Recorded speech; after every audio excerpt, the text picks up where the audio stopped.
Confidence begins with integrity with yourself. Integrity means you do what you say you're going to do. That must start with yourself. Don't say, I'm going to lose weight and then do nothing.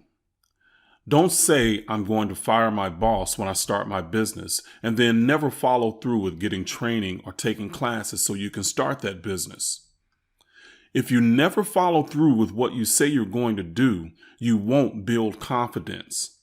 You begin to get critical of yourself. You'll begin a snowball effect to not like yourself. Then in order to absolve yourself, you'll begin to be judgmental and critical of others. In other words, I might not be perfect, but I'm better than them. That won't fix you though. One of the biggest issues with Christianity is that it teaches people to loathe who they are in relation to God. God is perfect. I'm not.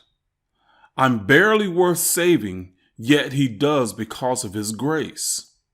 To build a foundation of loving yourself and trusting yourself, it begins with building confidence from the inside by having integrity with yourself. Hold yourself accountable to you and do what you say you're going to do.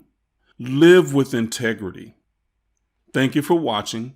Please subscribe, like, and share this video with anyone that will be expanded and uplifted by it.